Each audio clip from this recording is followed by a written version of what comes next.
Audio Jungle.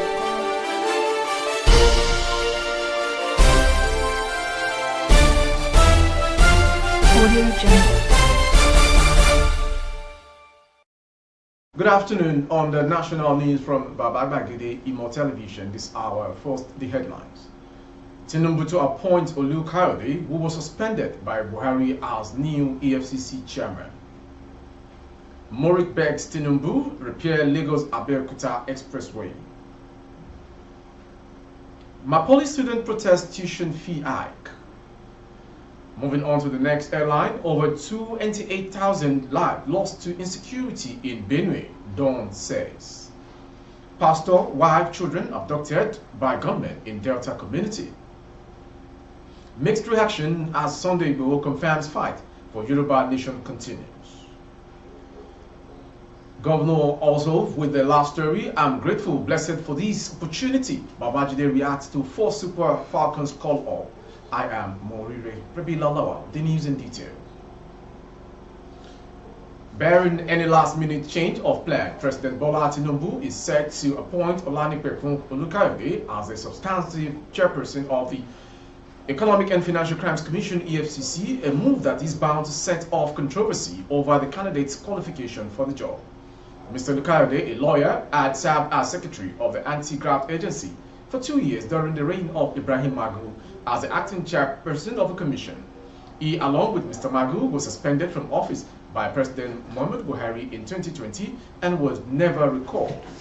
Before his secretary role, Mr. Lukayode had served as Mr. Magu's chief of staff. President Tinubu has chosen Olanipekun for the appointment as substantive chairman of the EFCC, a top presidency source familiar with the development but not permitted to disclose it ahead of official announcement, told journalists. Also confirming the development, another source hinted that Mr. Lukayode's appointment, which requires Senate confirmation, will be made public very soon. President Tinubu in June this year suspended Abdurrashid Bawa as EFCC chair, and in his place appointed Abdulkarim Choko, then Director of Operations, in an acting capacity. Mr. Bawa's suspension, anchored on weighty allegations of abuse of office leveled against him, followed a conventional pattern of unceremonious removal of past EFCC bosses. Report had chronicled how leadership succession at the 2-decade-old EFCC had been steeped in controversies concerning allegations of fraud. For 4 months now, Mr. Bawa has been in detention at the State Security Service (SSS) after he honored the agency's invitation for interrogation regarding the corruption allegation.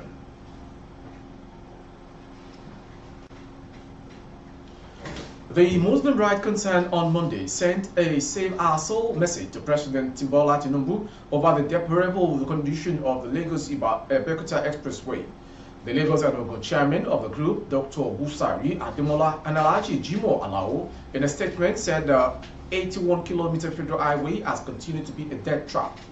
We are calling on the federal government to revisit the construction of the Lagos-Abeokuta Expressway.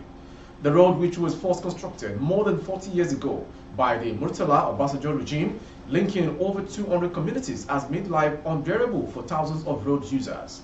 The condition of the expressway is embarrassing, and with a return to democracy since 1999, the citizens of our dear state keep wondering if the route is attracting enough government attention. The contract for the reconstruction of the road was re-awarded in 2018 to some construction companies, but to date, no significant progress could be seen, they said. The chairman in a statement said that road experience along the Ijayi and Lakoko axis of Lagos via tollgate Songo, Ifo, Itori, Papalanto, and Obada near Abeokuta was brutal and painful with so many deep holes.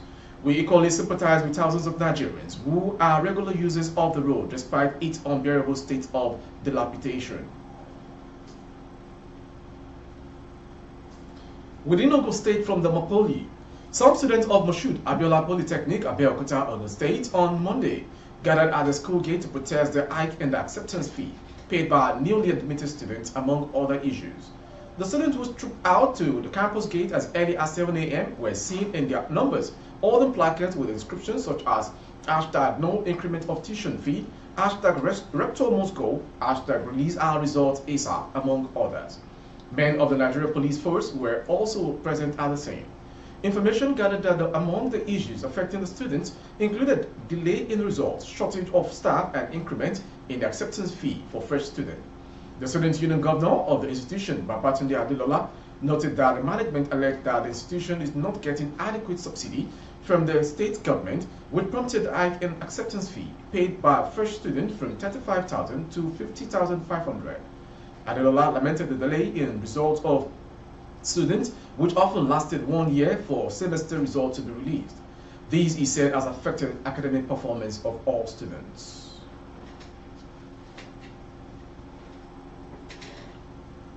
A don at the Federal University in Wukari, Dr. Vincent Gisal, revealed that a staggering number of 28,997 people have lost their life due to insecurity in Benue State. Additionally, while presenting the paper at a symposium organized by the Benue State government, immaculately titled The Socio-Economic Development of Benue State, The Journey Ahead, the economics professor said that over 54,476 houses and farm produce worth over 21 billion naira have been destroyed in the state.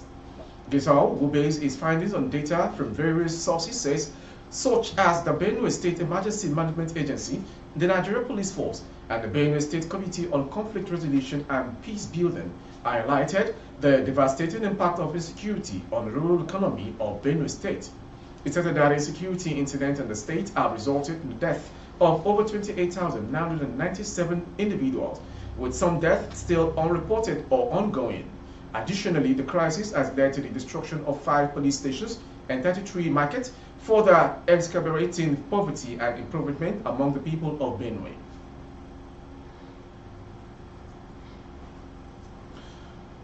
An Anglican pastor, Reverend Agbadabashi Emmanuel, together with his wife and children, have been kidnapped by gunmen along the east-west road by Eweren Junction. Information gathered that the incident occurred on Friday while the Anglican priest and his family members were traveling from Ugeli to the Uweru community in Ugeli North local government area of the state. It was gathered that the government suddenly accosted them and marched them into the bush. The incident was confirmed to journalists in Wari on Monday morning by the public relations officer of the Anglican Communion, Ugeli Diocese, Honorable Justice Iyasere. He, however, could not confirm if the kidnappers had made any money demand. But the abducted cleric and his family were still repeatedly in captivity as of the time of filing this report. The police public relations officer for Delta State Command, DSP Bright Edafe, when contacted by newsmen, promised to get back as soon as possible as he gets information from the divisional police officer. Moving on to the next story.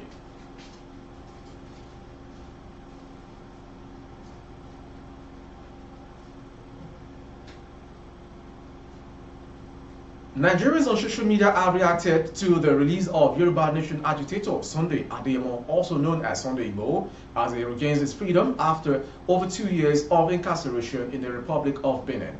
This comes after a video clip showing Mr. Adeyemo announcing his freedom and appreciating his supporters circulated on social media platforms on Sunday, October 8th.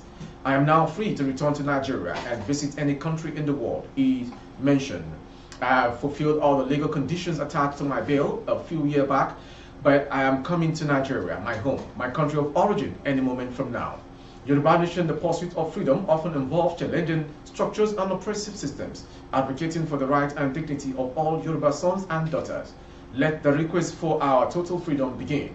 My fellow conquistadors, arise. He captioned the video on his Instagram page. Mr. Adeyemo came to limelight after he, in January 2021, issued a 7-day ultimatum to Fulani residents in Igboho, in Ibarapa, local government area of Oyo State, to leave to check kidnappings allegedly perpetrated in the area by others linked to the ethnic group. Good day, everyone. I remain myself, Chief Sunday Adeyemo, aka Igboho. First of all, my sincere appreciation goes to God Almighty, the Master of the universe, for making this day. I want to say a big thank you to all Yoruba sons and daughters all over the world for the love and support before and after the loss of my dear mother. Though she still kept at the morgue, waiting for me to come and give her the befitting burial that she deserves. I give special thanks to President Talon of Benin Republic and to all members of his cabinet. My gratitude goes to my hero father, Professor Banji Akitoye, and Professor Wole Soyinka for the support in the course of the struggle. My God reward you, Baba, for your standing courageously for Yoruba nation and for me. You promised to stand by me through my audit in Benin Republic, and you have fulfilled your promise. I will not forget to appreciate former President Olusegun Obasanjo, Baba Ayo Adebanjo, for their roles. Even though only God gives freedom, let me use this opportunity to say thank you to all religion leaders, pastor, alpha, and the traditional worshipper for the prayer day and night. Our royal fathers, Oba and Chief in Yoruba land, your love and support is so appreciated. But we need more of your support to deliver our land from the slavery of the Fulani, because Yoruba land is ours.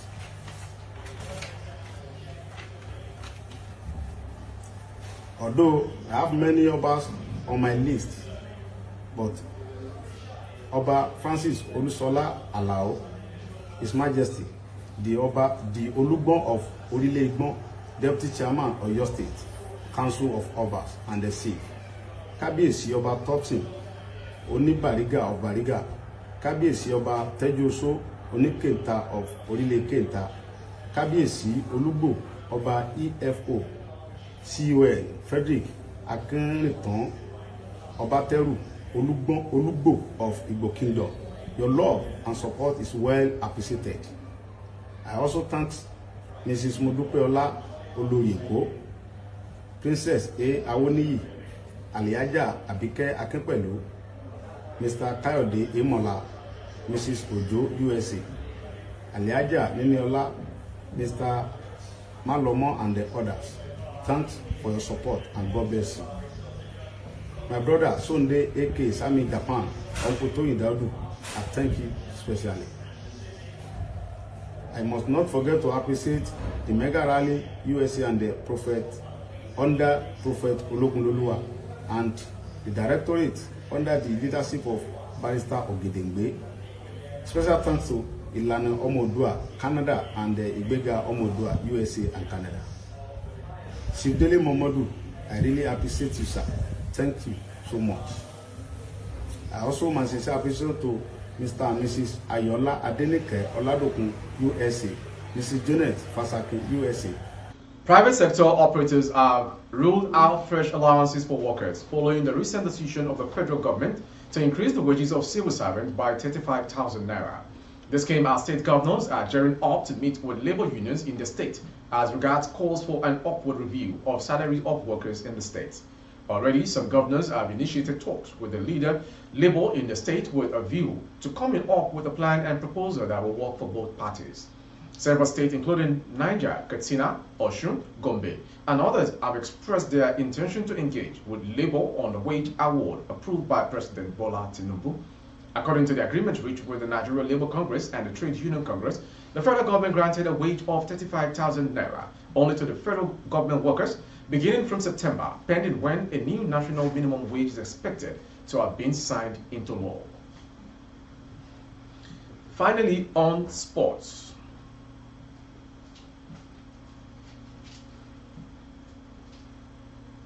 Risola Babajide has expressed her joy after getting her first call-up to Nigeria Super Falcons. Babajide, who plays for Tenerife in the Spanish Women's League, was included in the Falcons squad for their Paris 2024 Olympic Games second-round qualifiers against Ethiopia. Reacting to her maiden invitation, the 25-year-old said she is delighted with the love shown to her by Nigerians. The love I've been feeling has been very overwhelming. Thank you so much. Grateful and blessed for this opportunity. #honored, she wrote on her X handle. The Falcons will be guests to Ethiopia for the first leg, billed for Wednesday, October 25, 2023. On Tuesday, 31st October, the Falcons will entertain Ethiopians. Among the players invited for the double-header clash include Chiamaka Nnadozie, Azizat Oshoala, Rasheedat Ajibade, Alimatu Aide, and Michel Alozie. Also invited are Tony Payne, Nicole Payne, Ifeoma Onumenu, Gift Monday, Christy Uchebi, Tosin Demain, Osinachi Ohale, and Uchin Nakano. Born in London, Babajide joined Millwall Lioness Ladies from Crystal Palace Ladies in January 2015. but made a professional debut on March 18 against the London Bees in FA WSL match, which ended in a draw. Before her move to Tenerife on July 3, 2023, she featured for Liverpool, Watford, Brighton, and Hove Albion and Real Betis.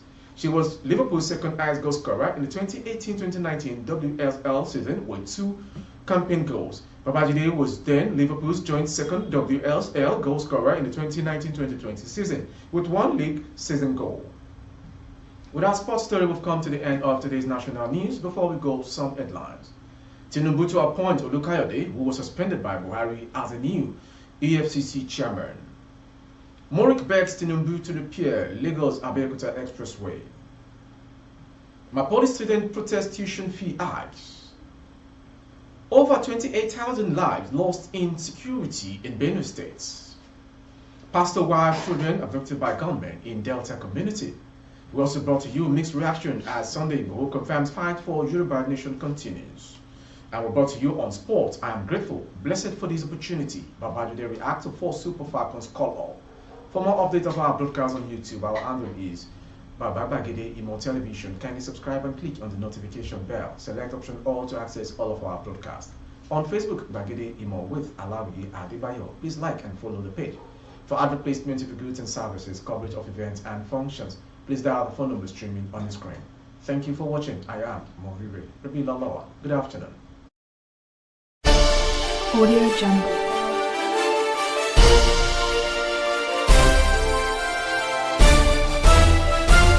Audio Jungle.